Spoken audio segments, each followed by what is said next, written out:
So we're ready to start. Thank you so much for joining all of you this morning. I think it's been such an exciting festival so far, and I feel so privileged to be here on stage with such a great panel, amazing like-minded people, and with such a great audience. I'll start by introducing myself. I'm the moderator of this panel, and then I'll introduce the other speakers and start the panel. So my name is Milena Marin. I am the head of the Evidence Lab at Amnesty International. Our team is a digital investigations team. We work with researchers across all of Amnesty International, so regardless of their geographies or their thematic expertise. We support them and challenge them to go beyond traditional human rights research, which is largely based on testimony. So my colleagues who do research are very used to traveling to places where human rights violations are happening and really talk to people and get those stories firsthand from people who suffered violations or who were victims.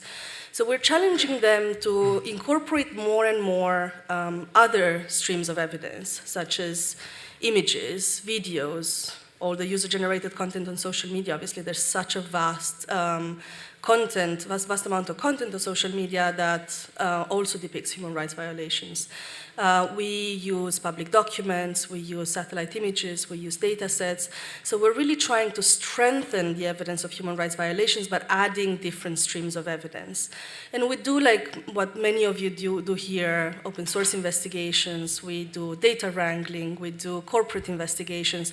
So all these digital investigation techniques, reconstructions, that help us really understand what happened, who was responsible, and so on. We also challenge Amnesty as well in the field of visualizing findings. How can we go beyond what has become Amnesty's kind of signature output, which is like a very thick PDF report. So like how can we distill information, like very, very dense legal analysis, into accessible formats that engage broader audiences. Of course, like a main audience for us are advocacy audiences, but broader audiences as well, because we're also a campaigning organization. So I convened this panel with, as I said, like-minded people who have similar roles in other organizations, because I'm very curious about the role of these teams. Obviously, we have organizational mandates, in our case, to conduct digital investigations, but also I feel our mandate is to push a bit the boundary of the organization and what is possible and how we should organize now with what we have possible. Technology affords us huge possibilities. In terms of human rights, also huge risks, of course, and as an organization we're on top of that, but also huge possibilities, like how can we scale research, how can we tell better stories of human rights violations. So yeah, I'm very curious to speak to those people about pushing those boundaries, about balancing those organizational mandates and roles with innovation and with pushing the boundaries of, really what is possible. So we'll look at that in the field of visuals, in the field of forensics and digital investigations. So I'd like to start as well introducing our panelists. I'll let them mostly talk about their experience and how they got here. So maybe I'll start with you, Shazna. Shazna is the global head of visuals at the Wall Street Journal. And what I loved talking to you was that you said your background is not J-School. So how did you get here? How did you... A lot of my team did not go to... you have to push the button. Oh, whoops, sorry, the green. A lot of my team did not go to J-School. So I had coffee with her yesterday, and I was just remembering that I found an old school report of mine recently, and in my school report I had written, I felt in a very pompous way, I feel that my biggest strength is in writing, but I have a strong interest in visual arts, but I also want a piece of the action.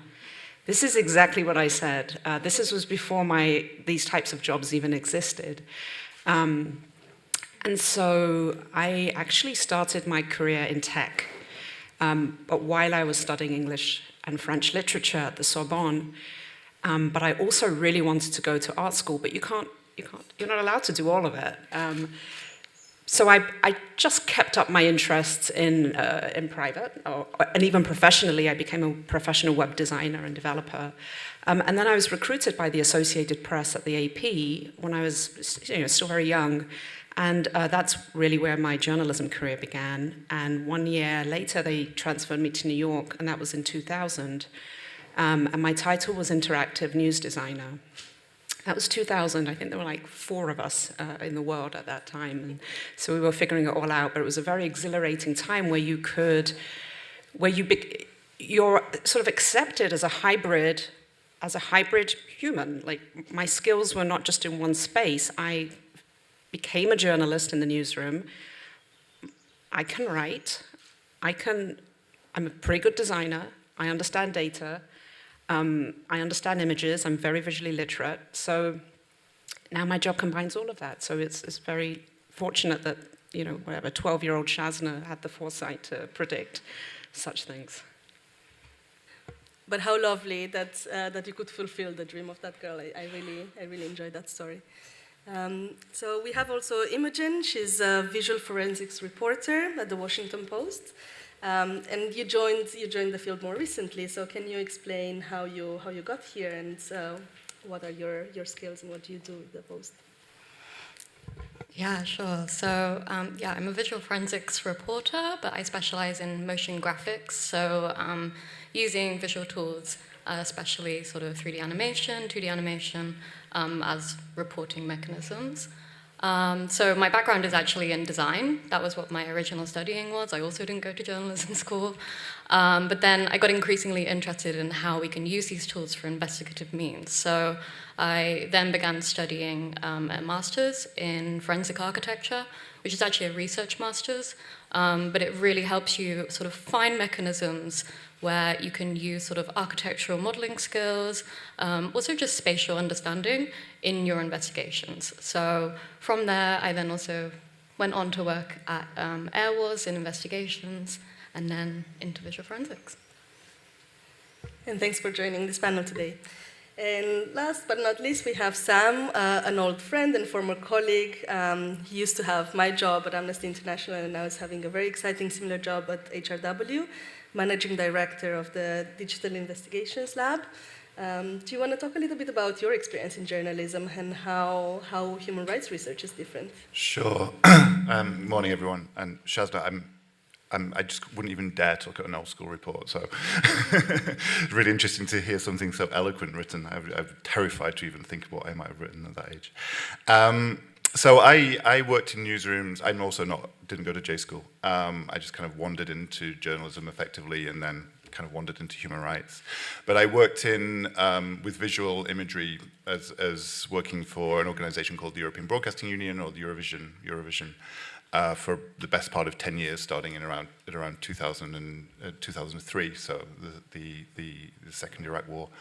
And was always very interested in the visual side of it and the video side of it. And then I guess when the uprising started in Tunisia, Egypt, etc., and then the Syria conflict, we were confronted with this question in the newsroom of like, what do we do about all this stuff that's on YouTube and on Facebook at the time? And I think we just started globally as news organizations, I think we just started using it really without even thinking about where it was from, or was this really this place that this had happened, and got quite interested in that. And I think the first time I was in Perugia was on the back of some research I did with Claire Wardle, who founded later First Draft, on the actual impact of using visual content in news organizations. And then kind of just got more interested in how this actually affected storytelling, how it allowed us to actually go to new places, but also kind of do it properly, let's say. So kind of wandered into the human rights space and tried to push the use of this content to allow people to tell their stories and get them out there more. Thank you. So just to kick us off in terms of the substance, I wanted to ask you a question, all of you, about what really excites you now. Obviously, we've been talking about incorporating technology in various ways in the newsrooms and in organizations for a while now. We're not at the beginning of this conversation. So in some way, we kind of reached maturity and we understood a lot of things. But still a long way to go with everything that's happening in technology. So what is something that excites you now about what we know, what we do well, or what we could do in the future? Maybe I'll start again with you, Shazna. Yeah, I was thinking something that excites me now is a perennial excitement that I just hope we can achieve eventually, which is that I think we're at a moment now where we don't have to make an assumption that our story is going to be written. I think we need to come together and actually understand what is the story and how will it best be conveyed to the reader's understanding of the situation. So I work at the Wall Street Journal, and we love dense text. We love text and stories written in lengthy text, and I love text as well. However, if you're going to tell the story of how a condominium collapsed in Florida, and you're going to talk about where there were faults in the construction of a building, why would you write that story? Why on earth would you do that to the reader? So I'm excited about the idea that we can completely transform an idea from an assumption that it will be written and maybe there'll be a nice graphic to go with the story, and rather that the visual is the story. And I know this is not new in this group, but I still think it's a bit of a struggle to, get in front of the reporting and be part of that reporting so that you can shape the story in a way that is appropriate and native to how it ought to be told. That's so exciting. And do you have some answers? How do you get in front of the reporting? Because I think at Amnesty we haven't cracked that. We're still asked a lot for the pretty picture. I have my colleague here, Micah, who works in satellite imagery, and her biggest frustration is that we're asked for the pretty picture, and that graphic bells and go whistles. along. So is there a way to go around that? I think it's a work in progress. I work in a legacy organization. It's been around 130 years. So it's actually about culture. It's really about changing the mindset of all of our journalists and make them feel empowered that they're multimedia journalists. Yeah, sure, maybe your strength is writing the story, but we all have to be a lot more collaborative. So in some ways it's been successful. Really, it's been a bit of a campaign in terms of building allies. So why start with your most stubborn person? Why not start with your friendly people first? Who's really into this, and start collaborating with them. Also, the graphics team specifically and our photo team have started pitching their own stories and realizing their own stories. And then they might bring in, if it's a story about, a plane crash, they might bring in our aviation expert and say, hey, would you work on this with us? And then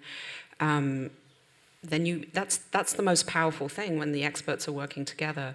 So I think getting the visual teams to pitch their own stories, to really understand the mission of the organization and the journalism, that they're not just a technical team, they're not just a visual, practice, they are journalists. Fundamentally, they are journalists. So, but it is a work in progress.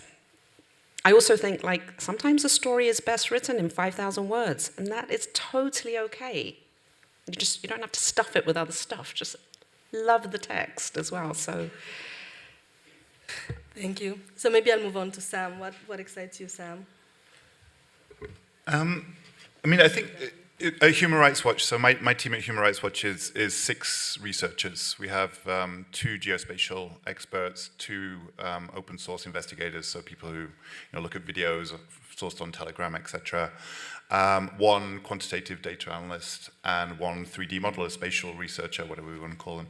I think the things that excite me is how we're moving now, I think, you rightly say, Milena, in some ways this conversation isn't necessarily new, but we are moving into somewhere new in terms of, traditionally, historically, I think the work, especially in human rights organizations, has been, focused very much on crisis, right? So if you think about, the mission statement of Human Rights Watch is to investigate, to expose, and to change. So we're always thinking about the change element. So it's always used very much in this has happened quick, oh my gosh, we've got the world should know about that, and that's kind of where the change idea came from.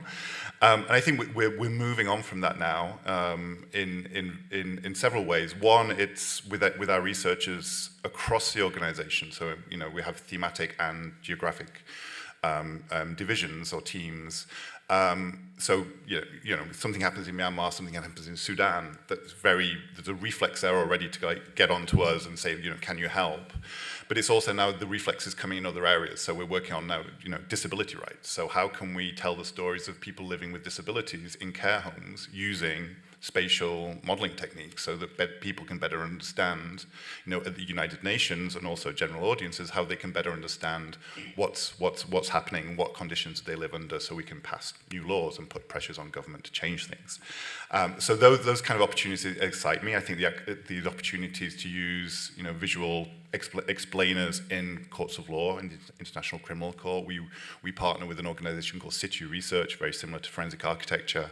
They present visually evidence in the International Criminal Court, and and that's been used in trials. So I think those kind of things that we're into the second phase of this, and it's become normalized, allows us now to open up the doors to what's possible. I think that's really exciting. Yeah, absolutely. That definitely excites me as well. I also feel like we reached a level of maturity that does allow us to kind of really mainstream this across organization and across investigation, storytelling, and exposition. So turning to you, Imogen, what excites you? And also, I'm sure everybody's very curious about the tools. So we talked about what's possible, but also what are some of the tools you use in your team? Yeah, so the visual forensics team, we have a wide range of skill sets. I'd say they probably come into two categories. So one of them is verification skills. So that's things like geolocation, chronolocation, and social media research to work out the original source of the visual material we're working with. And then on the other side of things is visual analytical skills. So I can talk through a few of those.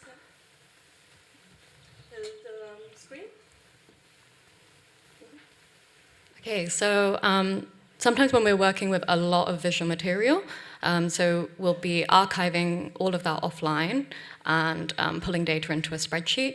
And one of the first things we will start to do is top left up there. When we have visual material that we think has an overlap in time, we will start to arrange these into a sync. So that's essentially trying to do a minute by minute, second by second sort of play of the incident. So you can start to understand, okay, when were things happening before another thing? Or can I see the same incident from multiple angles? And that really helps us understand the chronology of event. And I honestly think this is sometimes where our most key findings come from, even though it's such a simple process. And I'm sure there's lots of different software that people can use, but I generally just do this in Premiere Pro, looking for audio signatures that are similar. For instance, I've worked on pieces where there are gunshots in multiple clips, so that's a really easy way to align things, but sometimes it's things like visual cues, someone walking into a building. So that's really key for us. And then alongside that, we're geolocating and chronolocating videos. So chronolocation, if you don't know, is just essentially working out the time a video or an image was taken. And so in one story that we worked on here, you can see there's two videos in the middle. And through going through this process, I noticed, okay, there's a shadow that goes across the window, and it looks like it's in roughly the same angle. So from that, we were able to work out, okay, these two videos were taken at roughly the same time, and the one on the right shows a shooting, and the one on the left, we realized cuts just before the moment of the shooting. So we went back to the source and then were able to get an extended version of the video. And then we worked out we had 3 angles of that same incident. So then when we have multiple angles of an incident, that's when I start to think, okay, can we use 3D modeling to understand something that maybe we couldn't do with the visuals as they stand? So what we can then use is, alongside camera metadata that you're able to access, we can use programs like FSpy, which is on the right at the top, which is a program that allows you to map the vanishing points of an image, which can help you determine the focal length of an image. These can then be put into 3D modeling software as cameras, and when you have multiple, it allows you to build to scale models of the site. But this incident that we worked on, we were working in a breaking news pace, which is something that we do very much at Visual Forensics. We work sometimes putting stories out within 1 to 2 days, and then sometimes we work on longer things a few months. But this one we put out in 2 weeks, and one tool that allowed us to do that was photogrammetry. So the bottom left corner there is the point map of the photogrammetry inside the photogrammetry software. So we worked with a reporter, Miriam Berger, who was there, and she was able to take loads of photos with like my guidance as to how best to do it. And what the software does is it looks for shared pixel clusters. So as long as the photos have around 70% overlap, you can start to build essentially like a scan of the buildings, which you can then explore as a 3D mesh. So this like saved us loads of time and allowed us to model the area with much more precision in a quicker period. So what we could then do in this incident was map where these civilians were clustered on the stairway and map the armored vehicle position to understand what the perspective would have been from the vehicle when it shot towards the civilians, showing what would have been visible and wouldn't have been visible at 3 key moments. So that's just like a bit of a whirlwind tool of some of the tools that we might use in a VF investigation. But I do think it's really key that it's not just bringing 3D modeling in always. It's always about what's appropriate. And like sometimes text is definitely the right way, and sometimes a map, just a simple map, is going to do everything that you need anyway. So yeah, appropriate. Can I ask you a question? Yeah. So, Imogen, so these are stunning, right? These are really high fidelity, intense, amazing imagery. If you wanted to do this in a slightly more lo-fi way, how would you present it? So I guess one thing we can do is we can do static renders. So sometimes I might map some of the stuff out, but maybe it doesn't feel appropriate to animate things. You know, sometimes the things that we're working with, they require a bit more sensitivity. So sometimes like doing a render that's just an annotated map is sometimes a way to go. I think it's really important when Imogen says sometimes it doesn't have to be animated because, you know, I don't know how it's like in your organizations, but sometimes people feel like it's only good if it's moving, right? And our worlds have changed in terms of how we're looking at things. Sometimes we're looking on very small screens with Wi-Fi and have to be mindful of all those dimensions as well. Mm-hmm. I think that's really true, and I think what we're studying to HRW, because as the popularity of this kind of work grows, we have a 3D model on our team. Everybody now wants a 3D model, so we're having to like push back and say, well, what's your actual? Because obviously, we're not a news organization, right? So what is your research question? What are you trying to show by doing this? Not, as Mike would say, not just looking for a pretty picture. Right, and also like interactivity, animation, all of that is quite expensive. Yeah. It's expensive to do. So then you have to also take into account by doing this, what are you not doing? Where are your resources? So those are really important questions that go into this work. Definitely. And I think one thing that I'm really keen on doing is making sure that when we're using 3D modeling, it's helping us come to further findings. So it's not just there to communicate the story that's already, been investigated. It's coming in earlier on to serve, a more important role.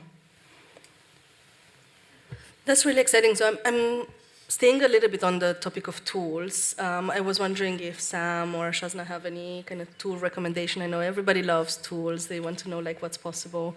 Do you have any? I mean, I have such a variety of skills in the team that it's all so different. We love D3, which is a JavaScript library for data visualization. We use all kinds of 3D software, but sometimes it depends on the individual what software they prefer. It's just so broad. I have cartographers. They're using their own, WebGL. They're using Arc. They're using, but these are like highly specialized software as well. It's less. The team uses very specialized software, but I would say we encourage our reporters, if they want to delve into this a little bit, we have internal tools where they can do some of their own data visualizations. They can plug in their data and play around with it, and I think that's a really great way for them to start understanding the power of this work. There are lots of off-the-shelf tools where they can play around, though I wouldn't use them for our final piece of work, such as Tableau or even Google Maps, Google Earth. Swoop over, see what you can do with that. If we're doing a story that is about moving across geography, There are loads of free tools out there. Google Sheets is amazing. Excel spreadsheet is like the most powerful thing in the world. I'm sure everybody here in the room used or uses spreadsheets. So sometimes the visuals, it's not even about the visual, it's like all the work that has to go into before getting to the visual. Like, for example, we did a really great investigation on TikTok. It was a study of TikTok's algorithm, and we had one of the Wall Street Journal team members who is an amazing data scientist, and he created scores of bots, so automated profiles that we created, usually sort of with a younger reader in mind, and we collected all the data and how the algorithm was shaped with each of the bots. We collected thousands and thousands of pieces of video and photography, and then created some algorithms to analyze all of that. And then we were able to, only after that work were we able to then figure out how do we tell this story. And so it ended up, there was one piece we did as a video, one piece was like a very visual sort of walk through, this is the reader puts this, not the reader, the user, the person puts a search term in TikTok, and then this happened, and then this happened, and then you can see really clearly with the actual pictures and the actual videos what darkness, these kids suddenly go down into. So it's also worth considering that the tools sometimes aren't always the visual tools. It's everything that happens before in order to get there. And those things can also be very simple, like a napkin sketch. People underestimate a napkin sketch, It's very powerful if you can do that. Yeah, I would say like one of like the most lo-fi but like useful things I do all the time is like when I'm geolocating something, literally just drawing what the shape of the building is looking like while I'm looking at it.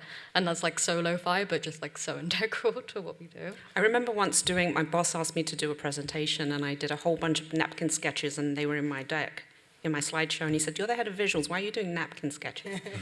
I'm the head of visuals, I have resources to manage. Why would I spend like hours when you can understand this with this sketch? So I'm all for that. I mean, I think for us in terms of digital investigations, and Shazna stole my first tool, which is Google Sheets. But it's definitely the question we're struggling with is how do we deal with the scale of the content? There's so much out there.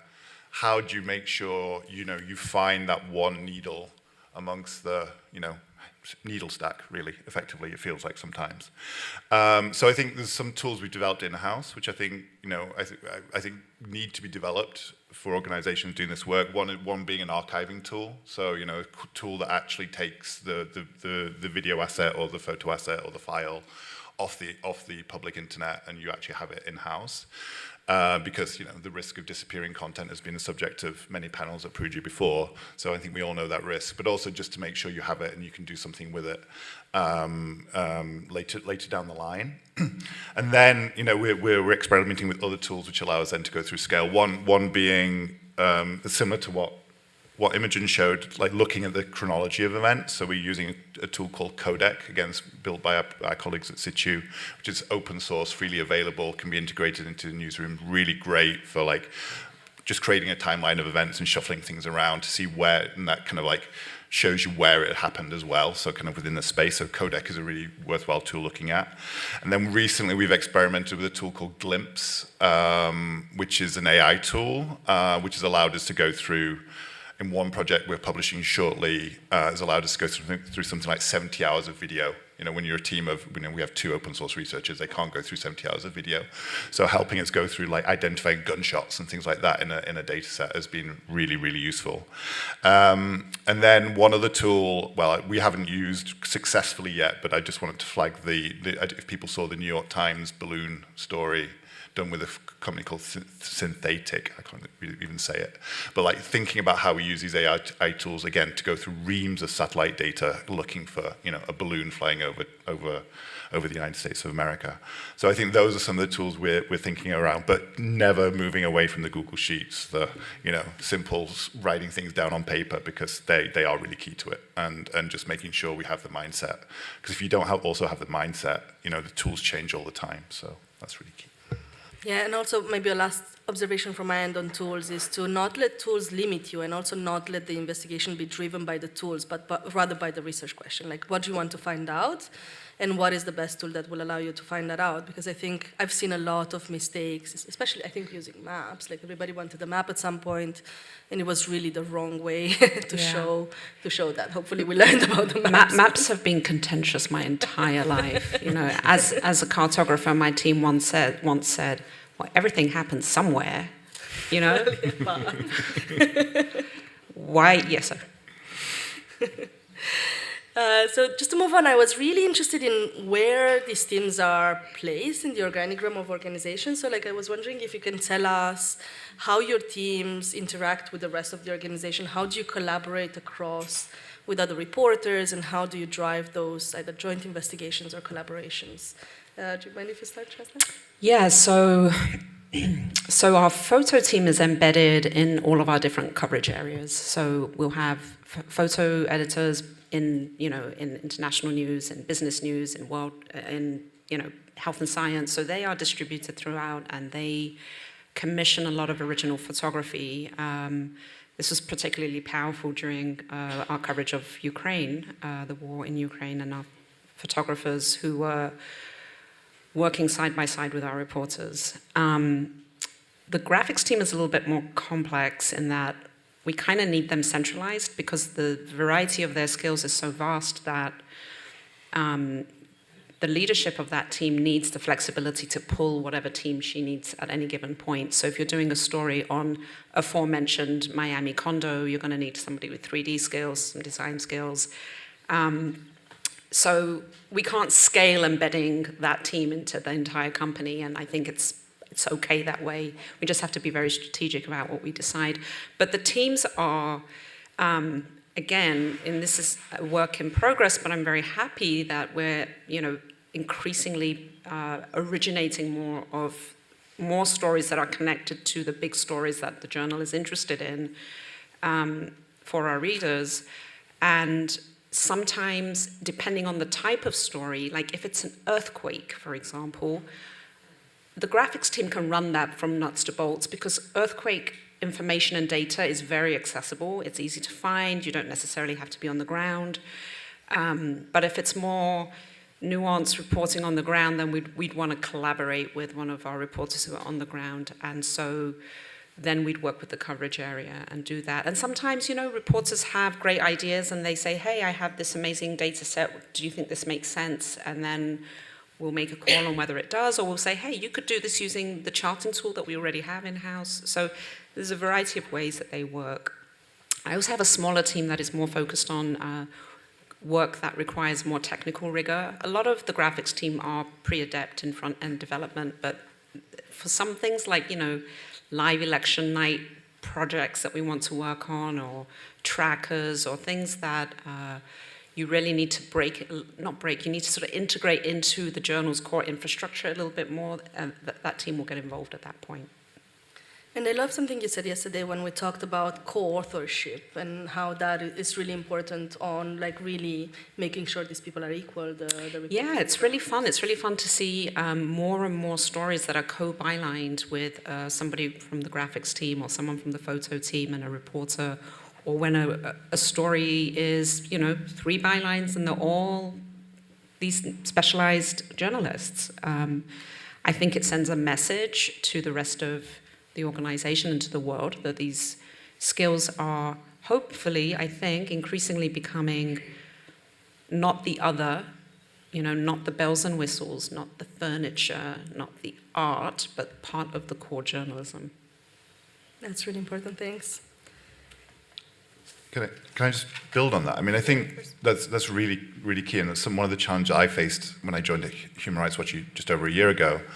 Was, when I joined, the team existed, the Digital Investigations Lab existed, but was seen very much as a service provider within the organization. It was like, we have all these researchers who are experts in their theme or their country, and they would come to my team and be like, okay, I've got this video, can you verify it for me, or can I have a map, please? Basically, that was kind of what it was. And over the last year, we've put a lot of effort and my team has put a lot of its hours into changing that to become a research partner. And it's obviously, I have to, it's a human rights organization, it's not, journalism, but it's very similar. So we, becoming a research partner and then building these features out together. And I think that's led to a massive change of how our team is perceived, which is then allowing us to innovate. It's right. Now we have the trust of these researchers, several researchers. So we're now we're called a digital investigations lab, and the idea of that is you're building 3D models, you're verifying satellite imagery, but it doesn't have to just mean that.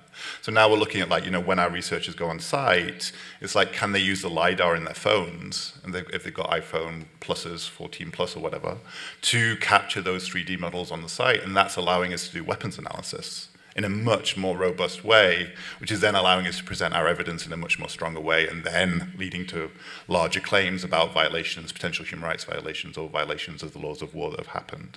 So I think going from that, very similar to you, it's like, oh, you're just there to make the picture, to actually, how do we work together and build the best story, is then giving us this space for innovation, which is kind of exciting as well. Yeah. And how does it work for you? So visual forensics are actually embedded within the video team at the Post, but we are a very small team that collaborates across different departments. So we regularly will work with foreign, so we'll partner with them and reporters who are working in the field on investigations. And then we also will often partner with the investigative teams, so particularly the rapid response team. One thing that is really key for us is that when we're working on stories, a lot of the mechanisms and ways of investigating are open source and things that we do from home or the office. But it's really important to have that human element of the story and to get testimony from people there at the incident that we're looking into. So working with reporters, and we're very lucky to have reporters all over the world who are so talented and we can work with to, produce stories that are able to come to new findings that we couldn't do just through traditional modes of reporting, but also still speak to the human element of what we're investigating. Yeah, and that's definitely something that also HRW and Amnesty are doing, this blended research where testimony is still at the center of it, but we're expanding our evidentiary streams to other work. So I wanted to move into the space of ethical challenges for these kind of teams, and also the risk of being exposed to graphic content over and over. So maybe I'll start with you, Sam. How do you handle the challenge of vicarious trauma? I know you've done panels on this, and I know it's a very large conversation, but are there any concrete ways in which you support your team to not develop secondary trauma? Yeah, I think there was a panel on this yesterday, which I spoke on, but the one thing I regret not saying on that panel yesterday, which I was reminded of later, was how, we can talk about care, and I give you all the tips, and it's all out there, great, but how, as John Crowley of the Headlines Network said it, actually, it was looking after your mental health doing this work has to be like brushing your teeth. You have to do it all the time, all the time, all the time. And I think one mistake that I've certainly made in the past and the organizations have made in the past is you do one session for your team. We did it, with some junior researchers who were working on the Ukraine conflict right at the start. Everybody wanted to pile in and help. And before you start, we've got to give you, the 1 hour on what vicarious trauma is and how to look after yourself. And then I realized, we didn't really do it after then. And I think it's really key. And in my team, it's in inverted commas easier, right? We have weekly team meetings, and the first thing we do in our weekly team meeting is have a check-in with each other, how are you doing this week? How's your mental health? And that feels very contrived at first, because it is, right? We have to contrive these conversations to make them happen. And I've had to be quite vulnerable in those meetings to make my team realize it's okay to talk about it. And Sam's got your back, don't worry. He's experienced this too, and is happy to talk about it and share. So over, I think, time, it took time, and we're still not there yet. But doing that every week means we're brushing our teeth every week, and we're building this connection and this trust in the team that it's okay to be vulnerable and it's okay to experience the kind of dark side of this work, for want of a better term. So I think that's the key to it, I've realized recently. It's like, it has to be all the time, and you have to build this connection between each other, that we've all got our back, each other's back, so that when, you know, X person is working on X incident, which is really hard, everybody knows about it, and everyone's like, hey, you okay? You okay? Just check in. And that makes such a difference, I think. Yeah, and I feel here as well, we made so much progress in the last few years, from like complete oblivion and everybody like pushing these issues back, like it doesn't affect me until it's really too late, to much more awareness. I think most of the organizations have trauma training now, but I think, yeah, the question is really, how do you go beyond that? In our team at the Evidence Lab, we have monthly supervision sessions with like clinical psychiatrists who debrief teams on what they've seen that month. So like not allowing it to bubble up, I think that's also really important, because that's what it does. It's a cumulative effect. You might not be affected necessarily by the one single project, but you know, time after time after time of exposure leads to potential trauma. So I also want to keep some time for questions. So I wanted to ask you guys about ethics. So Imogen, can you talk about quoting video sources? Like how do you make sure you have consent from people when you use videos from social media, and how do you deal with that relationship? Are there cases in which people don't want to give consent? Do you still use videos? How do you deal with these kind of ethical boundaries? Yeah, so being, you know, completely focused on visuals, like a lot of the evidence that we're using and will want to publish is things that we found online. So something that's really key for us is trying to find the original source of material, so that we can gain consent from the person who posted, because it's really important to us to, you know, not be compromising the safety of someone, and also not compromising, you know, their will to have something published. That isn't always possible. Sometimes you can't find the source of material. So in cases like that, it's also looking at how widely distributed is this material already. Is it shared really widely on social media? If so, it feels like us publishing this isn't going to do, you know, extra harm or, you know, draw extra attention to said post view. And I think there's a you know, the act of doing that brings this additional benefit, which you raised in the video, right? You get more material, right? It's like, I think in the past we were just like, oh, there's a video, we'll take it, let's publish it. And now actually, when you go through that process, the person most of the time, 95% of the time, 98% of the time, is like, sure, knock yourselves out, and here's some more, because I want to tell my story, right? Exactly, and we've sometimes been lucky to have reporters who are there, who can go to the shop that we've seen something filmed from, and then they say, oh, we've got CCTV footage that, you know, captures this moment. So yeah, exactly, it's all of benefit. Yeah. I feel quite lucky at the Journal. We have a really sizable support team for ethics and standards and legal. We have an email that they're probably flooded all the time now, just, is this okay? Can we do this? Can we not do this? We also have a very transparent system around corrections. We don't want to penalize journalists for making mistakes, and so there's no scolding that happens. And in order to encourage people to, when a mistake occurs, that they report it, and we have a whole sort of process around that. On trauma, we have DART training regularly. But I did want to mention a very interesting and unusual approach that my former boss brought into the Journal during the pandemic. When noticing how burned out we all were, the wear of covering COVID globally, the photography of dead people nonstop. And we'd been living through this as a story, but as our own story as well. And he brought in a grief counselor to come and speak to the whole newsroom. And I thought that was pretty extraordinary, and it was quite moving. I think it's amazing to recognize that that's actually grief, indeed. So I have many, many more questions for the panelists, but I think we have 5 more minutes now, or 7 more minutes to have some questions from the public. So I'm wondering who has a question. Yes, I'm gonna come over. I'll take 3 questions at once, and then we'll try to answer them. So maybe can I have her? Yeah, but I need to hold the microphone, so I'm gonna pass. If you don't mind, I'll give priority to women first. So I'll have the 2 ladies who raise their hands, and let's stay in that corner of him as well.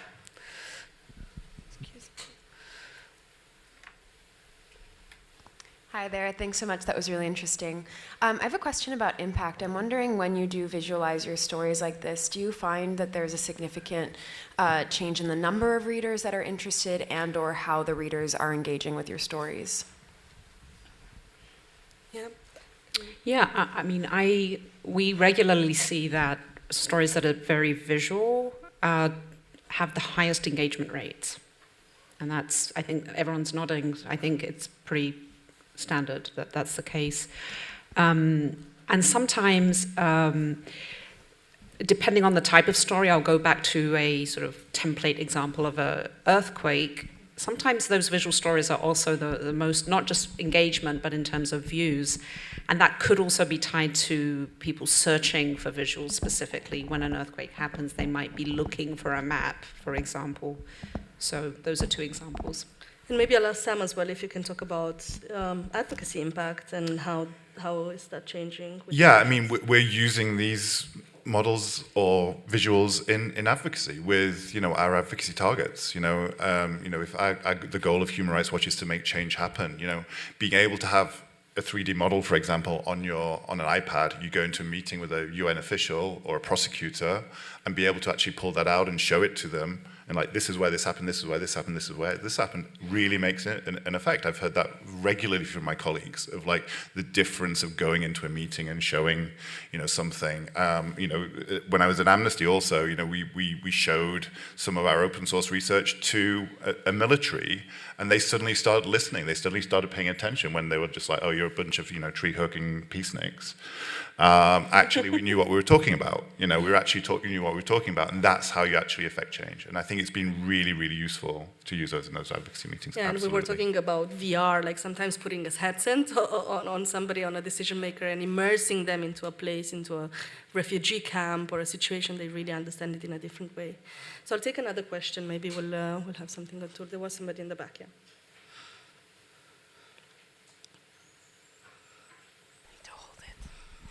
Hello, thank you for a great panel. I was just wondering if you had any tips for journalists, investigative journalists who are working in smaller teams or in total isolation, working with really huge amounts of dense data. In our case, it's Iranian business records.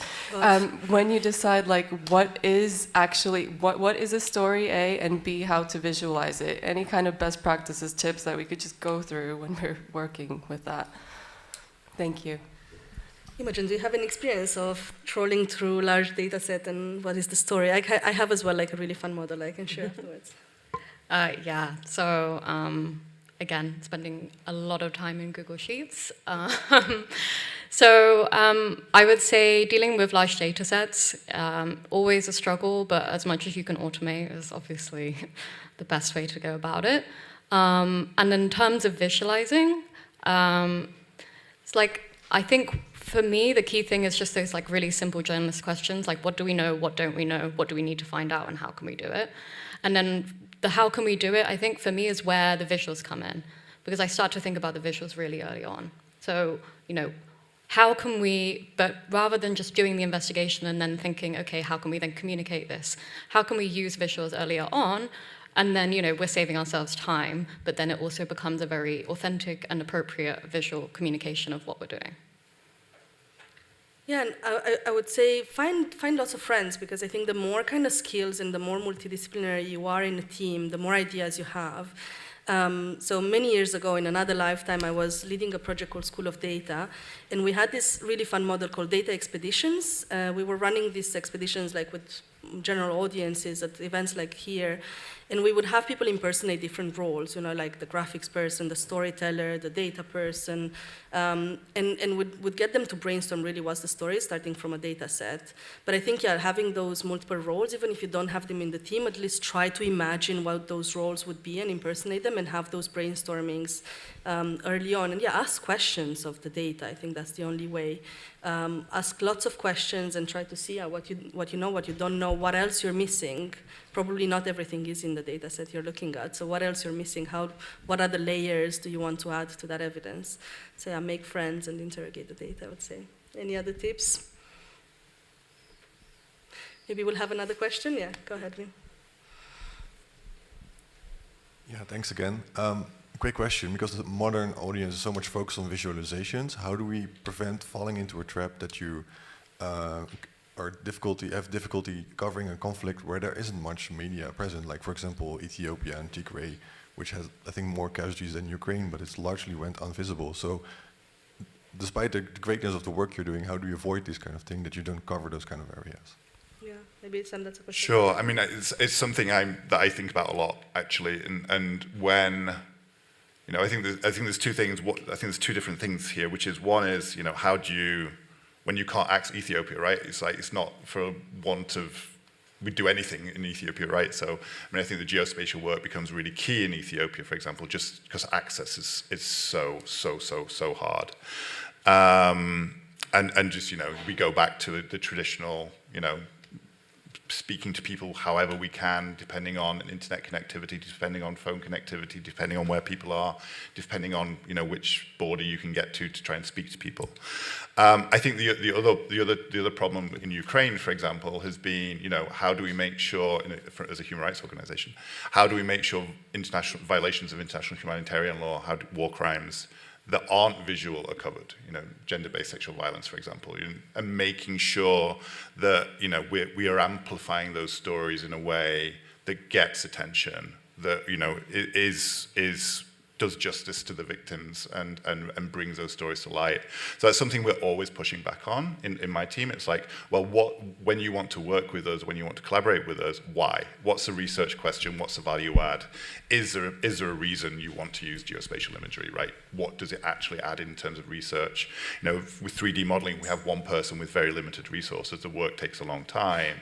So is it illustrative or is it research? And if it's illustrative, to be honest, go ask somebody else, because it's not research and it has to be answering a question.